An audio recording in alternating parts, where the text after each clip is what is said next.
In this lesson, we'll conclude a review of Writing Test 10, Section 2. We are on the fourth and final passage, an employee benefit that benefits employers, and we're in question 38.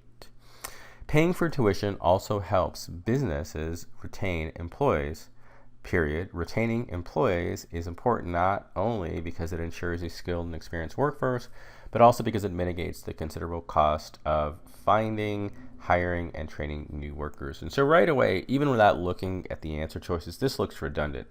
Helps businesses retain employees, period, retaining employees. And if you look at the choices, we have to link the two together. Actually, I'll go back up to 38 here. We want to combine the sentence, and so we don't want to state retaining twice. Let's look at the most efficient way. Paying for tuition also helps businesses retain employees. Again, this retention, we don't need to state that again. The retaining of whom, bulky, that's a run-on sentence.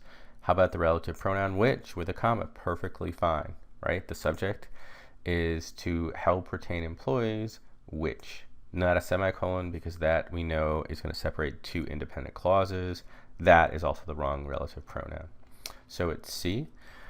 Excuse me. Employees whose tuition is reimbursed often stay with their employer even after they complete their degrees because their new qualifications give them opportunities for advancement within the company. So 39, this is another grammar question just in terms of punctuation. So we've got this subordinate clause because we see the because here. So employees whose tuition is reimbursed often stay with their employer even after they complete their degrees because. Do we need any pause there? Do we need to separate this clause at all? We certainly don't need a colon or a period, right?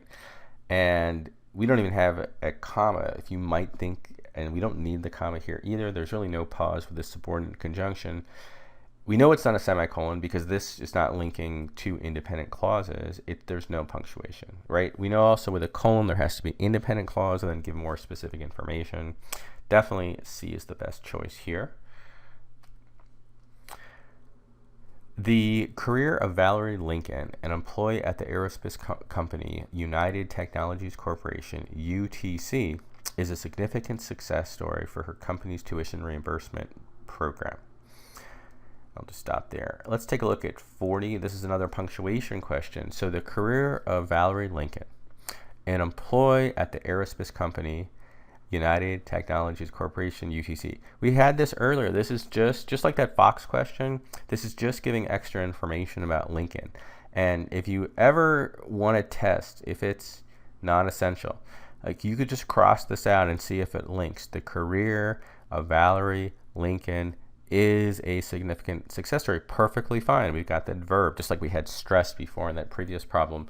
This is just giving extra information. So remember, when you have a non-essential clause, it has to be bound by punctuation. You could use two commas, you could use two em dashes, or you could use parentheses. And I know we have a parenthesis at the end, but that's just the parenthesis for United Technologies Corporation. So think about this whole sentence. This is all a non-essential clause. We have one comma, there's another comma. This has nothing to do with the parenthesis. That's totally separate. The two commas are just separating that clause. The career of Valerie Lincoln is. And so we just need a comma after the UTC, and so the answer is D.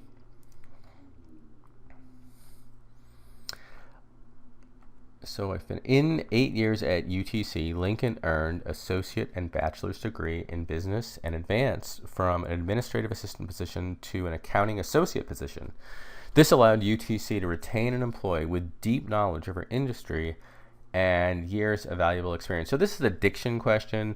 So deep knowledge, this looks good. It's not hidden where that implies somehow it's secretive. It's not large or spacious. She just had an extensive knowledge, and deep is the best choice for that. All right, and last few questions. So a new paragraph, tuition reimbursement can be expensive, and many companies would find it impractical to pay for multiple degrees for all employees. Businesses have succeeded in minimizing and keeping costs down and ensuring the relevance of employees' coursework by offering fixed amount of reimbursement each year and stipulating which subjects workers can study. So 42, minimizing and keeping down costs, just looks repetitive. Why would you say to minimize and keep down? Isn't that really saying the same thing twice? Minimizing costs associated with employees' coursework. Being, and if you look here, we also had this, so that's redundant because this is, the coursework is listed. So that's repetitive as well in B. Being effective at keeping costs down. Being is really kind of bulky, and you really want to avoid using being. It's like the worst passive voice. What about simply saying business has succeeded in keeping down costs? The most direct, it's not redundant. And so D is the answer there. Even with these methods, tuition reimbursement may not be appropriate in all cases, especially if classes are likely to divert employees' time and energy from their job. So 43, this is just the correct tense, are likely to divert. The infinitive looks good. Are likely diverted, are likely in diverting, or diversions for. This is just the infinitive, right? We've got tuition reimbursement may not be appropriate, especially if classes are likely to divert employees. So this one is no change. We got one more question, number 44. To make the passage most logical, the sentence should immediately be placed after the last sentence. So where is the sentence? Where is the sentence? Actually, I don't have the sentence, but I have it on my book. For whatever reason, it didn't copy. So I'm just going to read the sentence to you so I don't have to do this video again. So here's the sentence, and if you have the book in front of you, it helps. The sentence says, still, since securing an excellent workforce is crucial to a business's success, employers should give serious thought to investing in a reimbursement program.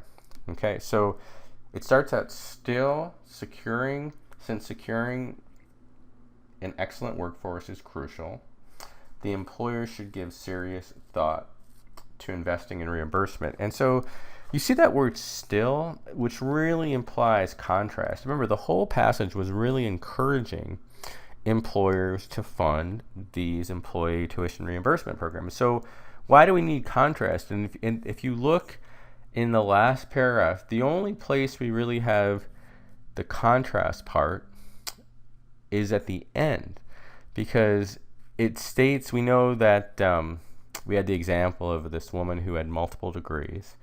And it's this last sentence, even with these methods, and in terms of limiting the coursework or the types of subjects that can be studied, tuition reimbursement may not be appropriate in all cases, especially if classes are likely to divert employees' time and energy from the job.